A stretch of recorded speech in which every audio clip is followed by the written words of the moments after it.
Hello my dear student and welcome to Gyanganj online classes.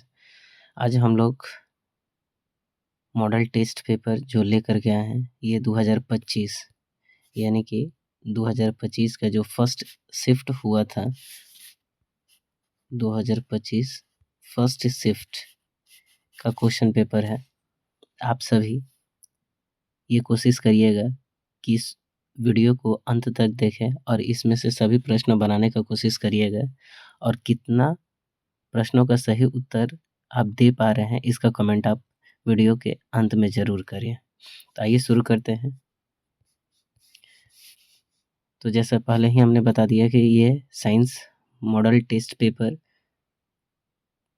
Paper नहीं कहिएगा, इसको previous year paper कहिएगा और 2025 का है। ठीक है, तो पहला क्वेश्चन ये है बाबू, क्वेश्चन शुरू करते हैं। पहला क्वेश्चन ये है कि दोहरा परिसंचरण तंत्र नहीं पाया जाता है। किस में नहीं पाया जाता है? मेढक में, मछली में, पक्षी में कि मनुष्य में? तो आप जानते हैं कि मनुष्य हो गया, पक्षी हो गया और मेढक, इन सभी में दोहरा परिसंचरण तंत्र पाया जाता है। जबकि मछली होती है, मछली में सिंगल ये सर्कुलेटरी सिस्टम पाया जाता है। यानी कि ऑप्शन नंबर क्या हो जाएगा? बी आपका करेक्ट हो जाएगा। अगला क्वेश्चन है कि यूरिया रक्त में कहाँ से प्रवेश करता है? वृक्क से, फेफड़ा से, यकृत से, किन में से कोई नहीं?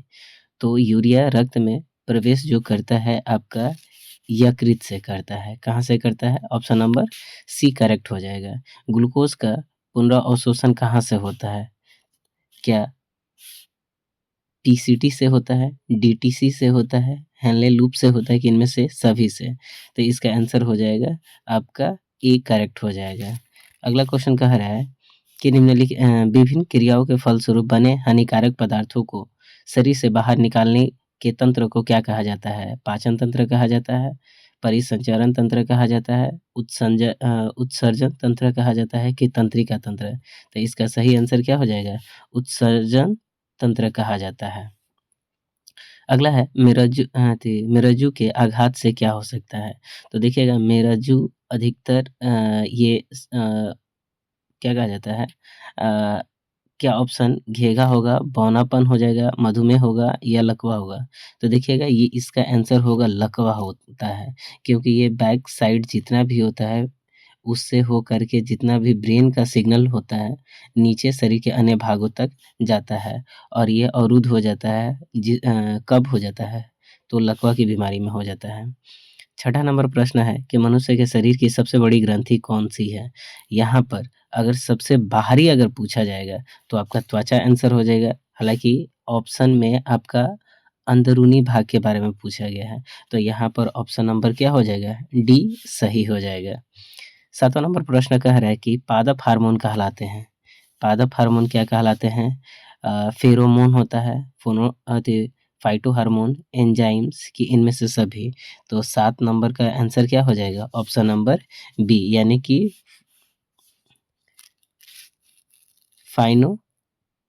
फाइटो हार्मोन हो जाएगा। 8 नंबर में कह रहा है कि पतियों द्वारा कायिक प्रबंधन का उदाहरण है, किसमें होता है? प्याज में, आलू में, गुलाब में कि ब्रायोफाइलम में? तो गुलाब में तो होगा नहीं, इसका डंठल से निकल जाता है। आलू में भी नहीं होता है, इसका ऑप्शन नंबर क्या हो जाएगा? डी हो जाएगा, ब्रायोफाइलम से हो जाएगा। ब्यूटेन के कितने समावयव संभव होता है? तो ब्यूटेन में कितना हो जाएगा? तो इसका आंसर हो जाएगा 4। अच्छा, यहीं पर आप बताइएगा ब्यूटेन का फॉर्मूला क्या होता है? इसका कमेंट करके आप बताइएगा। 10वां नंबर क्वेश्चन है कि मीथेन के अणुओं का आकार क्या होता है? एक रेखीय होते हैं कि वलयाकार होता है, चतुष्फलकीय होता है कि अष्टफलकीय होगा? तो इसका आंसर क्या हो जाएगा? ऑप्शन नंबर सी हो जाएगा, समचतुष्कीय फलकीय हो जाएगा। अब मीथेन का फार्मूला क्या होता है? तो CH4 होता है। क्या हो जाएगा? CH4 हो जाएगा। 12 नंबर क्वेश्चन में कह रहा है कि निम्न में से कौन सा संतृप्त हाइड्रोकार्बन है? संतृप्त किसको कहिएगा? एल्केन को कहिएगा। किसको कहिएगा? एल्केन को कहिएगा। एल्केन का फार्मूला क्या होता है? तो एल्केन का फार्मूला होता है CnH2n+2 होता है। 13 नंबर जो क्वेश्चन है, कह रहा है कि एथिलीन का आईयूपीएसी नाम क्या होता है? एथेन होता है, एथाइल होता है कि एथीन होता है कि एथाइन होता है? तो इसका सही आंसर क्या हो जाएगा? एथाइन हो जाएगा। 14 नंबर क्वेश्चन कह रहा है कि मेंडेलीव की आवर्त सारणी की एक कमी क्या थी? क्या ऑक्सीजन को सही स्थान नहीं देना, सीएल को उचित स्थान नहीं देना, कि ऑप्शन नंबर हाइड्रोजन को उचित स्थान नहीं देना, कि इनमें से कोई नहीं? तो इसका सही जो ऑप्शन होगा ऑप्शन नंबर सी, यानी कि इसमें हाइड्रोजन को उचित स्थान नहीं दिया गया था। अगला क्वेश्चन ये है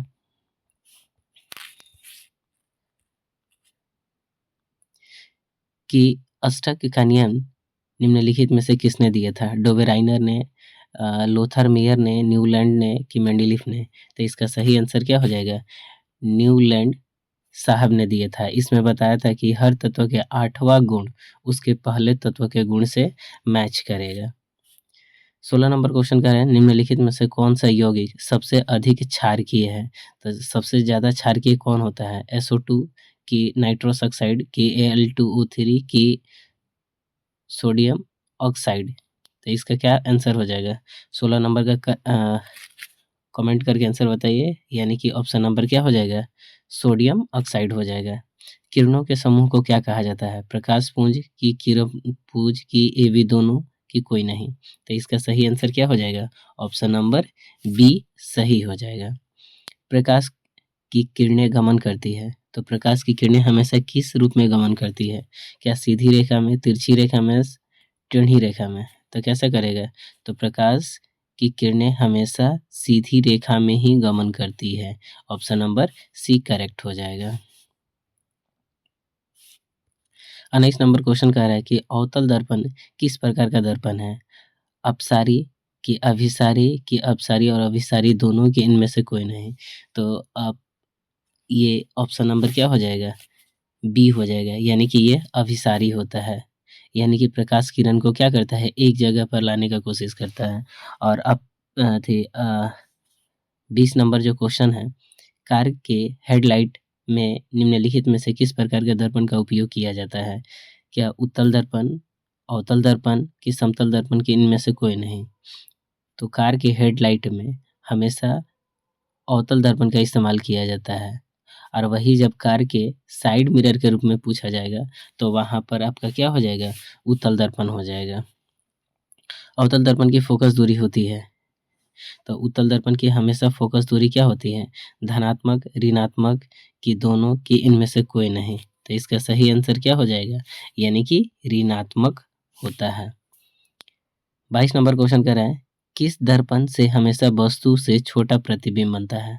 अवतल दर्पण, समतल दर्पण, उत्तल दर्पण, इनमें से कोई नहीं? तो 22 का सही आंसर क्या हो जाएगा? तो उत्तल दर्पण हो जाएगा।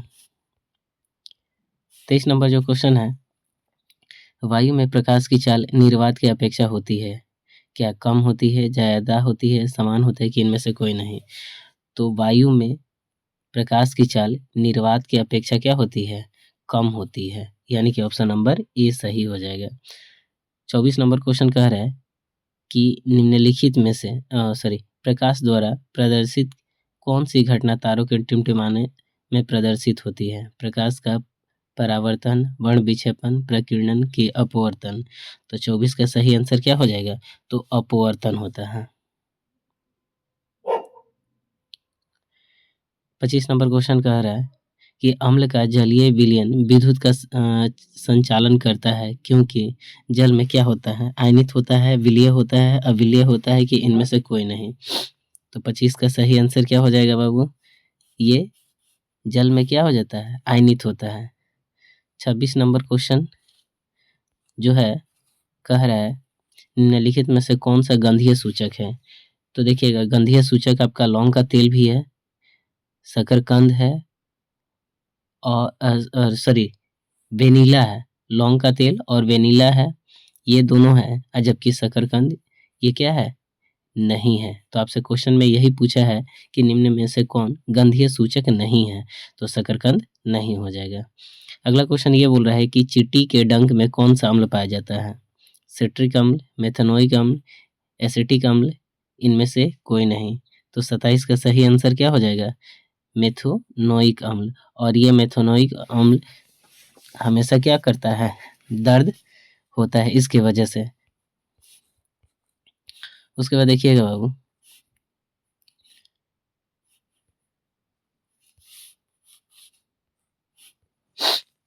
अट्ठाईस नंबर जो क्वेश्चन कह रहा है कि निम्नलिखित में से जल में डुबो करके रखा जाता है किसको, श्वेत फास्फोरस को, लाल फास्फोरस को, आयोडीन को कि गंधक को।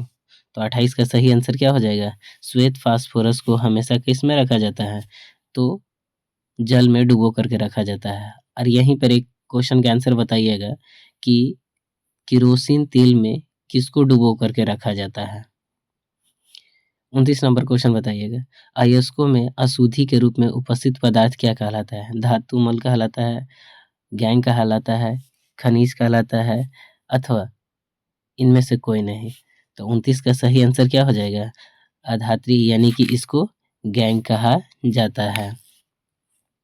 30 नंबर क्वेश्चन कह रहा है, निम्न में से किस धातु को चाकू से आसानी से काटा जाता है, सोडियम, कॉपर, निकेल, एल्युमिनियम। तो किसको काटा जा सकता है, तो यहाँ पर आपका सही आंसर क्या हो जाएगा, सोडियम को आसानी से चाकू से काटा जा सकता है। सोने में कौन सी धातु मिलाकर के मिश्र धातु तैयार नहीं की जाती है, Fe, Cu, Zn की Ag। 31 का सही आंसर क्या हो जाएगा, Fe, यानी कि लोहा कभी भी सोना में मिला करके मिश्र धातु तैयार नहीं किया जाता है, जबकि कॉपर हो गया, जिंक हो गया और एल्यूमिनियम चांदी, इन सभी का इस्तेमाल करके सोने के आभूषण बनाने के लिए मिश्र धातु तैयार किया जाता है, जबकि लोहा का इस्तेमाल नहीं होता है। अगला क्वेश्चन है कि सिलिकॉन एक है, तो सिलिकॉन क्या है, धातु है, अधातु है, मिश्र धातु है कि उप धातु है। तो सिलिकॉन क्या है बाबू, यह एक उप धातु है। क्या है, एक उप धातु है। अगला क्वेश्चन है, हवा में स्वतंत्र रूप से लटका हुआ क्षैतिज चुंबक हमेशा आराम की स्थिति में कब होगा। तो हमेशा देखिएगा, हवा में स्वतंत्र रूप से लटका हुआ क्षैतिज जो चुंबक होता है हमेशा उत्तर दक्षिण दिशा को इंगित करता है। यह समान ध्रुवों को विकर्षित करता है और जबकि असमान ध्रुवों को अपने तरफ आकर्षित करता है। यदि एक विद्युत धारावाही तार के समीप कंपास को रखा जाता है तो कंपास की सुई क्या होगा, विक्षेपित होगी, धारावाही तार विक्षेपित होगी कि विक्षेपित नहीं होगी कि इनमें से कोई नहीं।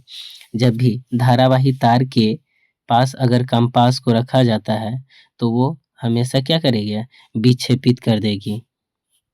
अगला क्वेश्चन है, फैराडे ने बहुत से क्रांतिकारी खोज की जिसमें से शामिल है कौन, विद्युत चुंबकीय प्रेरण, विद्युत अपघटन के नियम, ये भी दोनों, इनमें से कोई नहीं। तो 35 का सही आंसर क्या हो जाएगा, इसमें से दोनों हो जाएगा, यानी कि चुंबकीय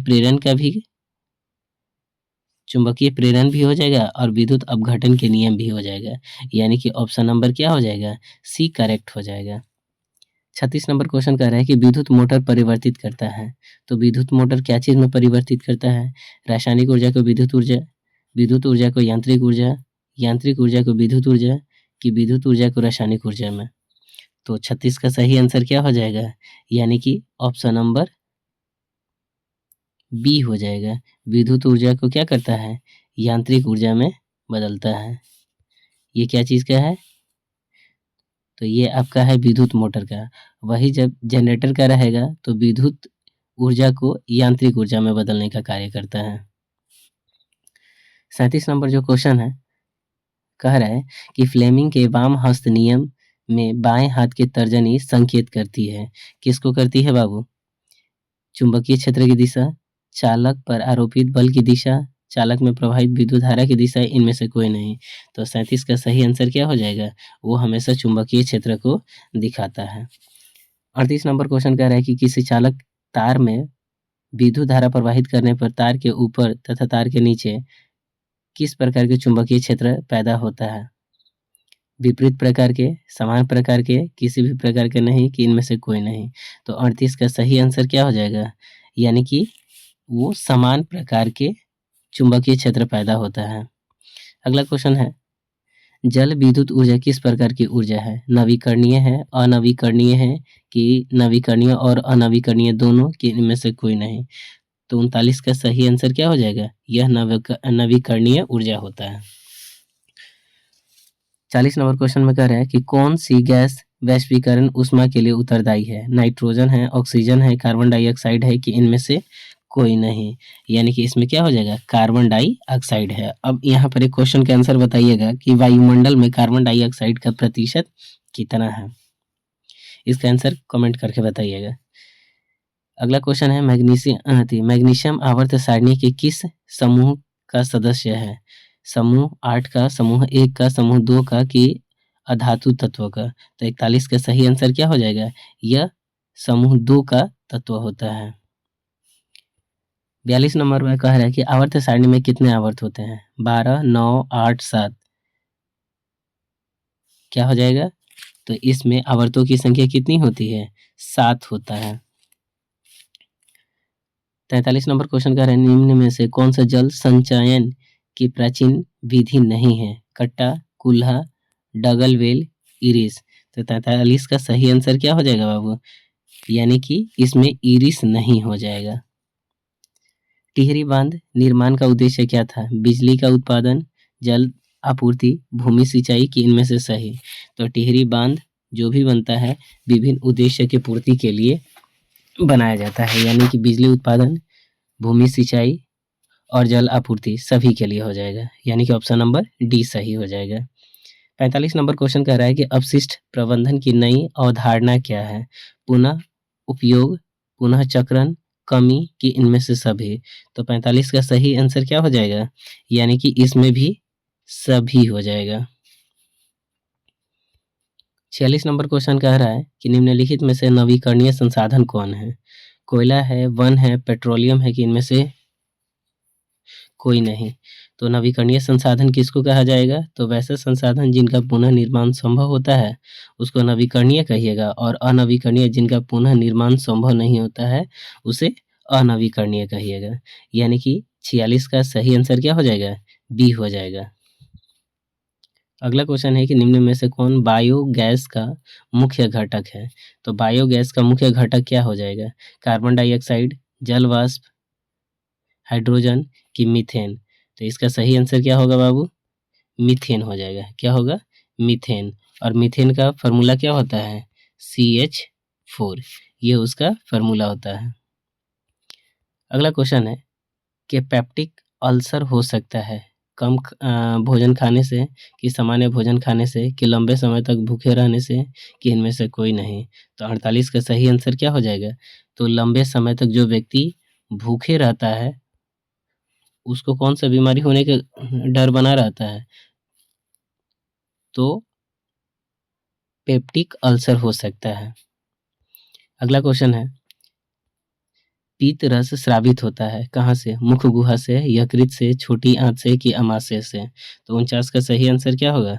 49 का बी, यानी कि यकृत से होता है। कहाँ से होता है बाबू? यकृत से होता है। क्षुद्रांत में स्थित रसाकुंचन का क्या कार्य होता है? अवशोषण अवरुद्ध करना, अवशोषण का सतही क्षेत्र घटाना, कि अवशोषण का सतही क्षेत्र बढ़ाना, कि इनमें से कोई नहीं? इसका आंसर क्या हो जाएगा? यानी कि यह सतही क्षेत्र को क्या कर देता है? अवशोषण क्षेत्र को बढ़ा देता है। 51 नंबर जो क्वेश्चन है कह रहा है कि मुख गुहा का पिछला भाग है क्या? ग्रास नाली होता है, ग्रसनी होता है, ग्रहणी होता है कि अग्नाशय होता है? क्या होगा बाबू? तो यह ग्रासनी होता है। अगला क्वेश्चन है कि बाहरी वातावरण से कोशिकाओं में ऑक्सीजन का स्थानांतरण और कार्बन डाइऑक्साइड को हटाना क्या कहलाता है? श्वासोच्छ्वास कहलाता है या निश्वसन की अंतःश्वसन, की इनमें से कोई नहीं? तो देखिएगा बाहरी वातावरण से कोशिकाओं में ऑक्सीजन का स्थानांतरण यानी कि निश्वासन कहलाता है। प्रकाश संश्लेषण में ऑक्सीजन का मूल स्रोत क्या है? पर्णहरित, CO2, जल की सौर ऊर्जा? तो प्रकाश संश्लेषण के द्वारा जल से ही क्या निकलता है? ये आपका ऑक्सीजन निकलता है, यानी कि ऑप्शन नंबर सी हो जाएगा। अगला क्वेश्चन है कि निम्नलिखित में से किसे कोशिका का ऊर्जा मुद्रा के रूप में माना जाता है? ATP, ADP, टीपीटी इनमें से कोई नहीं। तो क्या हो जाएगा बाबू 54 का? ऑप्शन नंबर ए हो जाएगा, एटीपी होता है। पादप में जाइलम उत्तरदायी होता है। जाइलम क्या करता है? जल का वहन करने का कार्य करता है, और जबकि फ्लोएम क्या करता है? पौधों में भोजन का वहन करने का काम करता है। 56 नंबर जो क्वेश्चन है, कह रहा है कि प्लाज्मा के अलावा रक्त में निम्न में से क्या होता है? श्वेत रक्त कोशिका, आरबीसी, डब्ल्यूबीसी, प्लेटलेट्स कि इनमें से सभी? तो 56 का सही आंसर क्या हो जाएगा? इनमें से सभी हो जाएगा। क्या हो जाएगा बाबू? सभी होता है, यानी कि खून में क्या होता है? डब्ल्यूबीसी, आरबीसी और पट्टिकाणु, ये सभी होता है। किशोरावस्था में होने वाले परिवर्तन को क्या कहते हैं? विविधता, अंकुरन, प्यूबर्टी, इनमें से कोई नहीं। तो मैच्योरिटी जो होता है कब आता है? सॉरी, जब बच्चों में किशोरावस्था में शारीरिक परिवर्तन जो होता है उसको प्यूबर्टी कहा जाता है, यानी कि ऑप्शन नंबर क्या हो जाएगा? सी करेक्ट हो जाएगा। 58 नंबर क्वेश्चन कह रहा है कि निम्नलिखित में से कौन परिवार नियोजन संसाधनों में प्रयुक्त एक प्रभावी उपाय है? Diaphragm, condom, copper T loop कि इनमें से सभी? तो ये क्या हो जाएगा? 58 का इसका आंसर हो जाएगा बाबू डी, यानी कि इनमें से सभी का इस्तेमाल किया जा सकता है, जो कि प्रभावी रूप होता है। अगला क्वेश्चन है, एटाविज्म का अर्थ क्या होता है? संतति में जनकों के गुणों का आना, संतति में जनकों के गुणों का नहीं आना, संतति में पूर्वजों के गुणों का आना जो कि जनकों में नहीं है, कि इनमें से सभी? तो 59 के क्या हो जाएगा बाबू? ऑप्शन नंबर सी, यानी कि जनकों में क्या करता है?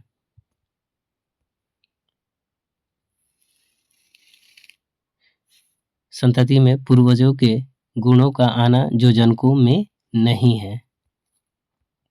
60 नंबर क्वेश्चन कह रहा है कि किसी जीव का जीनी संरचना क्या कहलाती है? फेनोटाइप, जीनोटाइप, आनुवंशिकी या विविधता? तो इसका आंसर क्या हो जाएगा बाबू? जीनोटाइप हो जाएगा। प्राकृतिक चयन द्वारा जीवों का विकास क्या कहलाता है? मंडलवाद, लामार्कवाद, सूक्ष्मवाद या डार्विनवाद? तो इसको क्या कहा जाता है? डार्विनवाद के नाम से जाना जाता है। जैव आवर्धन प्रदर्शित करने वाला रसायन क्या है? सीएफसी, एडीपी, एटीपी की डीडीटी? क्या हो जाएगा? तो इसका आंसर हो जाएगा डीडीटी हो जाएगा।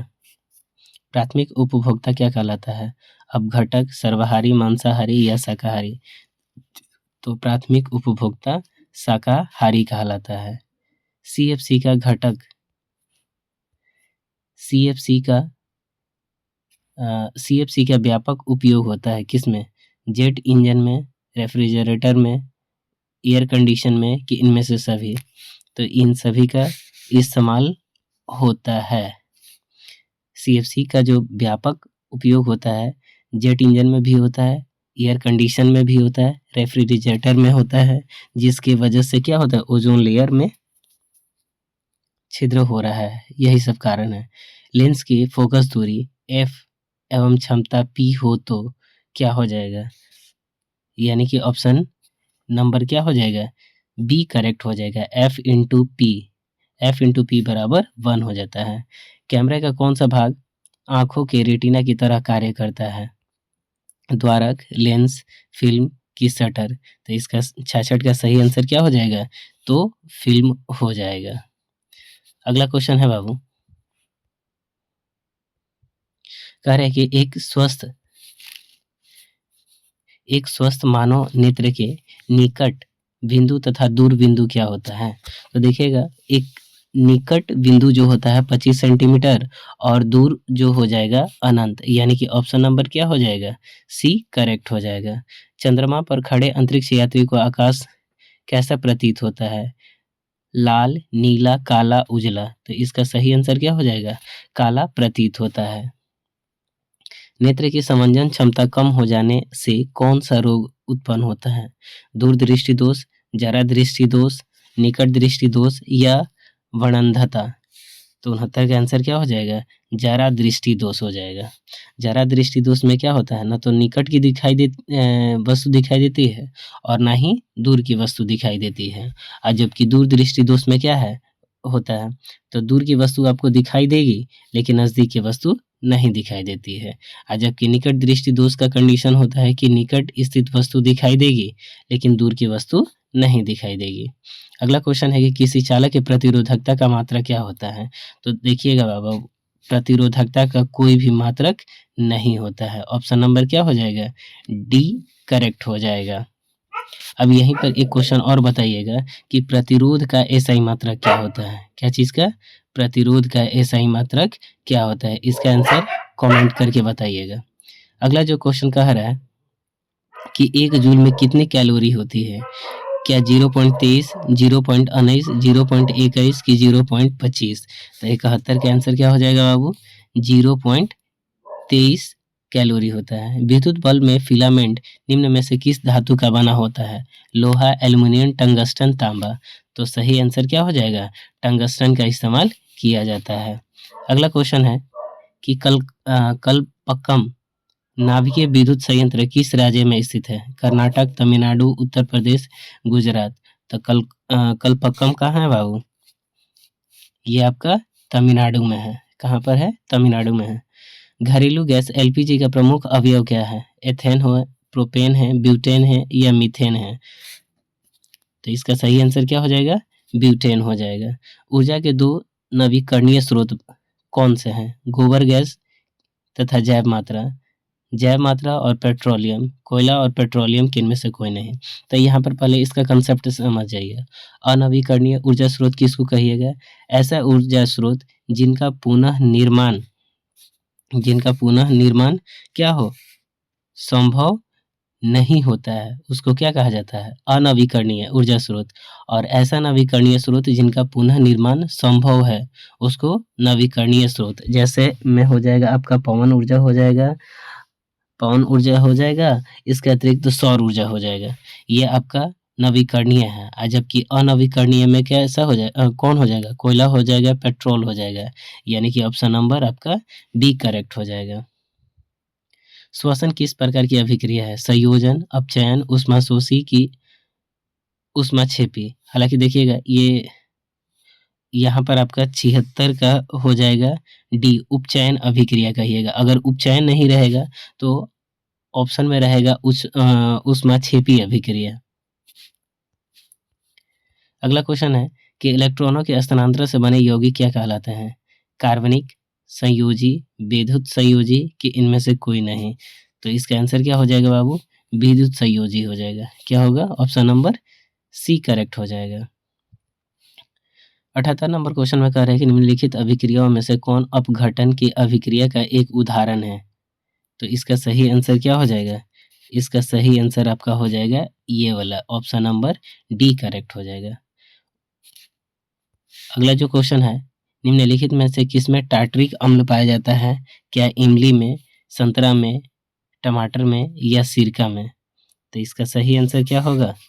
ऑप्शन नंबर बी, यानी कि इमली में होता है। जबकि संतरा में हो जाएगा आपका स्कॉर्बिक एसिड होता है। जितना भी खट्टा चीज होता है उसमें स्कॉर्बिक होता है। टमाटर में ऑक्सैलिक और सिरका में एसिटिक अम्ल पाया जाता है। जबकि इमली में टार्टरिक अम्ल होता है। बुझे हुए चूने का रासायनिक सूत्र क्या होता है? तो बुझे हुए चूने का रासायनिक सूत्र क्या होता है बाबू? Calcium hydroxide. यानी कि ऑप्शन नंबर क्या होगा? डी हो जाएगा। अब आप लोग अपना आंसर कमेंट करके बताएं कि कितना आपका इस टेस्ट में सही हुआ। फिलहाल आज के लिए इतना ही। मिलते हैं अगले वीडियो के साथ।